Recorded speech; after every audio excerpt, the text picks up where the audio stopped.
guys, it's day 24 of the Savasannahyoga January Challenge. Apologies again today as I'm filming on the same day. There's lots of noise going on, just please, just embrace it. So today I'm going to go through the ones that we've done. So I'm going to go for open that we started with, quickly through release, and then we'll go on to the last bit which is called Rejuvenation. And then it's Shavasana, we're done. Hey!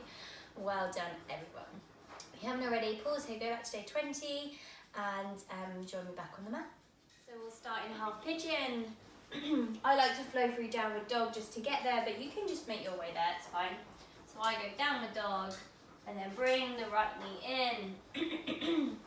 Set myself up with something comfortable. You can always shove a block underneath the right bum cheek just to give it a bit of height.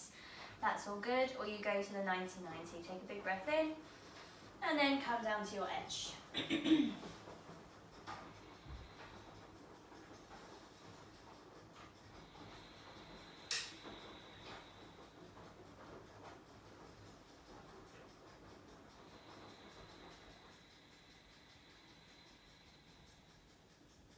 And walk your hands back up into downward facing dog, or swing the leg round, get into the other one, it's up to you. Downward dog, and then left side half pigeon. Now in my classes I like to do this for a bit longer, but traditionally in Journey into Power it is just like 3 to 5 breaths. But if you're going restorative, you would go for this for at least a minute or so.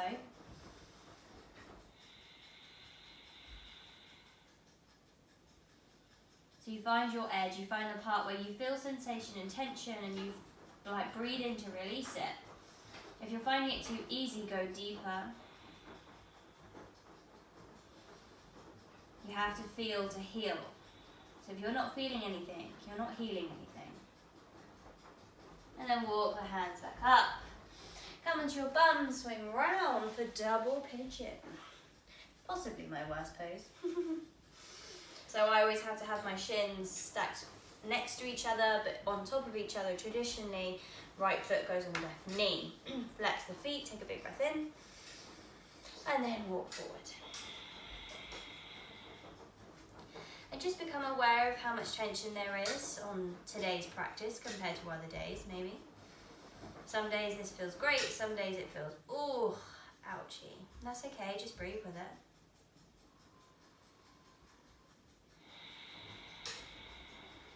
One more breath.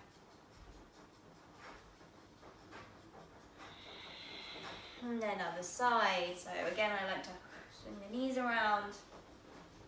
Go into double pigeon on the left side. Again, if you can, left foot on top of right knee. You can use blocks, you can use pillows, but I like to just stack them on top because I feel enough as it is. If you feel nothing and your foot's on top of your knee, then just go down as far as you can, but keep the chest up so you can feel the lengthening and the stretching through the legs. Keep the feet flexed.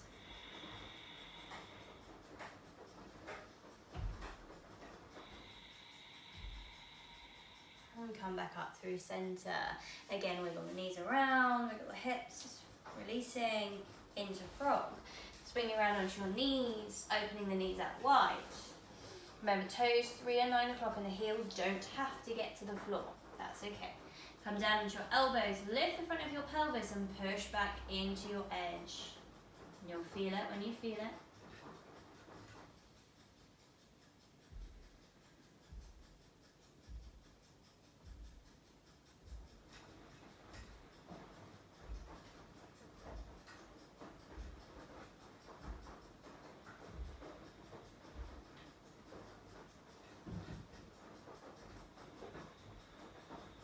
And then gently make your way out.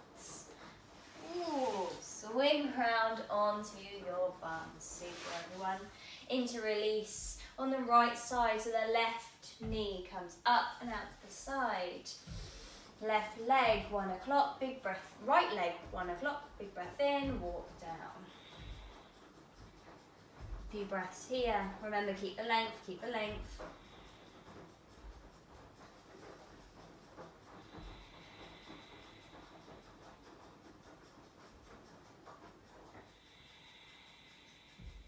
And then walk the hands up for the other side. Always bring your knee up and out, just to protect the hip as you're moving. Right knee in and out.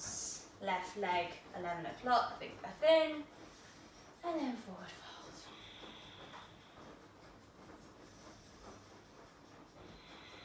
Drop the shoulders gently into the spine, no force here. Just if you realise that you're like this, just drop. If you realise that the jaws tense, just gently unlock. Again, with restorative, you could go for full on here for a minute up to 5 minutes if you wished on each leg. You just grab pillows. They're great poses just to fold and release. And then bring the knee in and up for forward fold, both leg double sides. I like to lift my arms up sometimes and then fold over, but you could also get the knees and then push down, whatever works for you. Keep the feet flexed, active legs. Squeeze the thighs into each other, lead with the crown.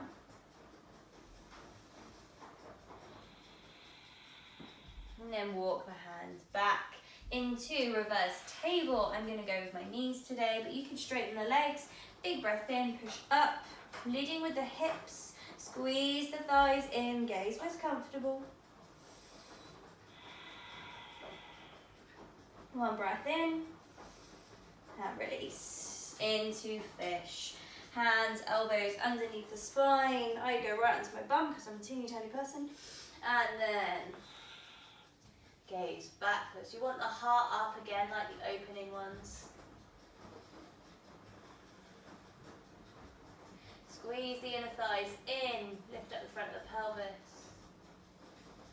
And release. Onto our backs for Vipariti. First asana of Rejuvenation. Vipariti, I love this. We would have done this in the restorative ones. So you can, if you wish, place a block underneath your lower spine. You can do it up against a wall. I like to push my palms into the mat. Lift from my hips. I'm literally lifting from my hips rather than from my toes. From your hips, breathe here. I always bend my knees or I get the shaky leg.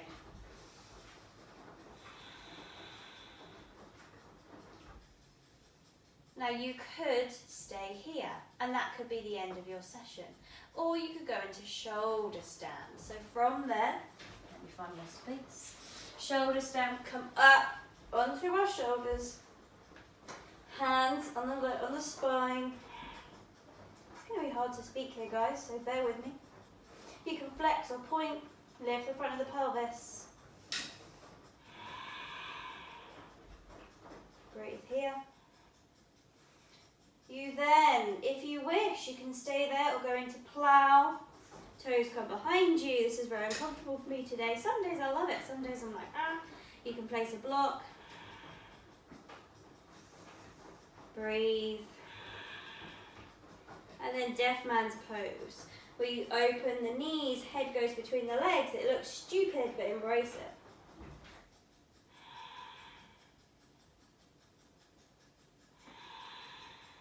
And then gently roll through the spine. And come into Supta Buddha Konasana, toes together, knees wide, arms where it's comfortable. So you could go for Vipariti and stay there. Or you go for Vipariti into shoulder stand and all of that. Or you don't do any of that and you go for headstand. I will show you headstand in one moment.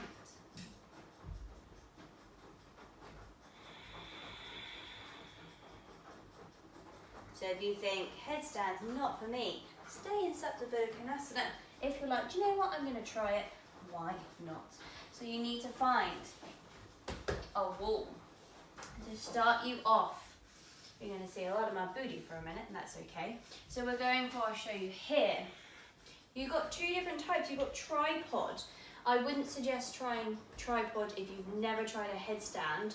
Go for the harder one first because it's more stability. Tripod's easy and quick, but In the long run, it's better to go for the proper headstand first, so then you're always more confident. Go from tripod into that one, you just always feel a little less stable. So tripod would just be head here, 2 hands here, going up. But what we're going to do is we're going to clasp our hands. We're going to bring them down, so we've got again that tripod kind of stance, and then the head comes in between the hands. Now from here, we just push our bum up first. This is first point. If you're happy here, stay here. You lean forward through the toes. You could lift a leg up,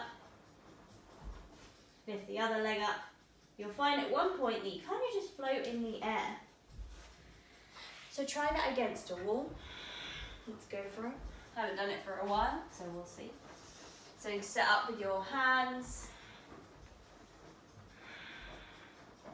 Bum up. One leg. There you go. Perfect. Now, if you're on the wall, try and lift one leg off the wall. And then the other. Wherever you are, lift up through the arms. So you should really be leaning on your arms more than your head. Balance is not my friend today.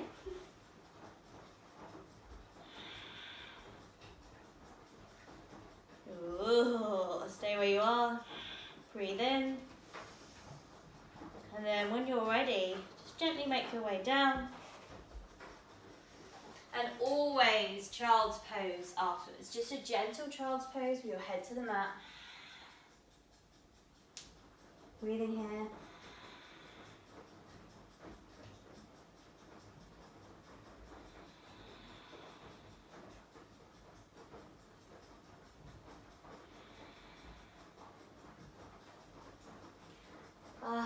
And then finally into the last resting bit. Come onto your back. Supine twist. Left leg goes out long. Right knee and foot come in. Place the foot on the ground. Lift up over the left hip. Right knee comes over. Arms to a T. Breathe here. If you want a deeper stretch, gaze towards the right hand. Place the left hand on the right knee.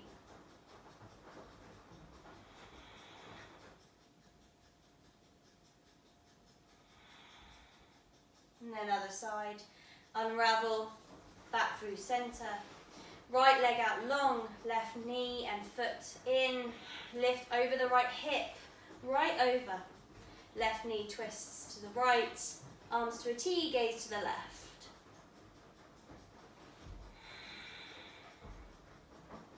Keep the shoulders on the floor as much as possible. Your knee does not need to be anywhere near the floor. I've got such a gap, that's okay.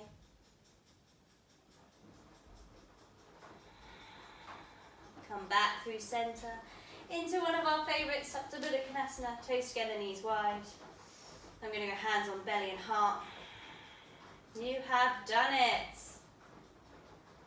Give yourself a massive well done.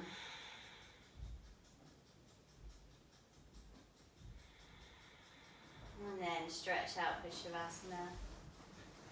And just give yourself a moment of gratitude, a moment of love, compassion. You've done it, well done. Whatever it looked like, you're awesome. And even if you paused and didn't do sun salutation, or you just did that little part, the fact that you've been doing some of the videos, all of the videos, you're a winner. You've taken the time to be with yourself on the mat. And you might have found that actually over the last month you've been able to use some of the values in your off the mat. You might have been able to breathe a little bit deeper off the mat. You might have been able to show yourself a little bit more gratitude off the mat. And if you haven't, that's okay too. Because you've been here showing up, making the effort for yourself. Shavasana.